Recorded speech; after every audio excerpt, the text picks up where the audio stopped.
శుభం పలకరా పెళ్ళికొడకా అంటే పెళ్లి కూతురు ముండ యాడుంది అని అన్నాడంట వాడెవడో పెళ్ళికొడుకు.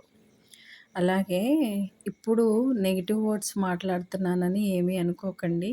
ఎందుకంటే మార్నింగ్ పాజిటివ్ వర్డ్స్ మాట్లాడితే మన డే వర్క్‌కి ప్రాబ్లమ్ ఉండదు. అలాగే నైట్ పాజిటివ్ వర్డ్స్ మాట్లాడుకోవడం వల్ల నైట్ నిద్రకి ఎఫెక్ట్ అవ్వదనమాట.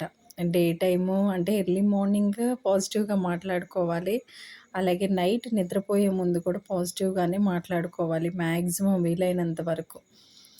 ఇక మిడ్ డే అంటారా? ఇక అప్పుడేమైనా తెలిస్తే ఏదో కొంతసేపు అట్లా మాట్లాడుకోవడం మంచిది. ఇంతకీ ఈ డిస్కషన్ అంతా ఎందుకు అంటే, ఆ కర్నూలు బస్ ఇన్సిడెంట్స్ జరిగింది గదా! దాని గురించండి. ఒక మదర్‌కైతే 25 ఇయర్స్ ఓల్డ్ బాయ్ ఉన్నాడంట. మరి వాడికి ఆ బాబుకి బస్సు అందలేదంట. అయినా గానీ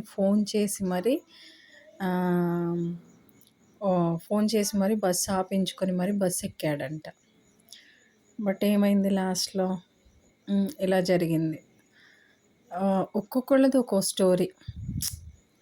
మనం మనం చెప్పలేం ఎవరి టైం ఎలా ఉంటది, ఎవరేంటి అనేది. సో, ఉన్న టైంని ఏదో కొట్టుకోకుండా, ఈగోస్‌కి పోకుండా, తిట్టుకోకుండా, అందరూ మాట్లాడుకుంటా హ్యాపీగా ఉండటం వరకే మనం చేయగలిగింది. సో, ఈ టైంలో నేను నెగెటివ్ టాపిక్‌ని సెలెక్ట్ చేసుకున్నందుకు సారీ, క్షమించాలి. బట్ ఎందుకో ఆ కర్నూలు బస్ ఇన్సిడెంట్ కొంచెం బాధగా అనిపించింది. అలాగే ఒక్కొక్కళ్ళది ఒక్కో స్టోరీ, ఒక్కొక్కళ్ళకి ఒక్కో ప్రాబ్లమ్ అనేది ఉంటది. సో, ఎక్కువగా థింక్ చేయకుండా మనం చేయాల్సింది చేసి పక్కనుండడమే. మెయిన్ థింగ్ అందరూ బిజీగా ఉండండి. బిజీగా ఉండమన్నాం కదా అని రీల్స్‌లో బిజీగా ఉండకండి. ఏదో ఒక వర్క్ చేసుకుంటా ఇప్పుడు నేను ఈ యూట్యూబ్ ఛానల్ పెట్టడానికి కూడా పిల్లలున్నారు నాకు. పిల్లల్ని చూసుకుంటా ఉండొచ్చు. బట్ ఎందుకో ఇంకా బిజీగా ఉండాలని స్టార్ట్ చేశాను. ఇక కుకింగ్ అంటారా? మీకు నచ్చితే లైక్ చేయండి. లేదంటే లేదు. అలాగే సబ్స్క్రిప్షన్ గూడా అంతే. As your wish. దాన్ని బట్టి చేయండి. అదనమాట.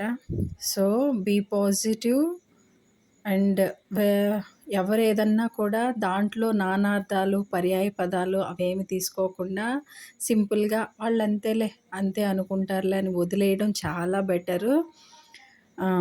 ఇప్పుడు నా కుకింగ్‌లోకొచ్చేటప్పటికి, నా వంటలోకొచ్చేటప్పటికి ఈ బుడ్డి రొయ్యలనమాట.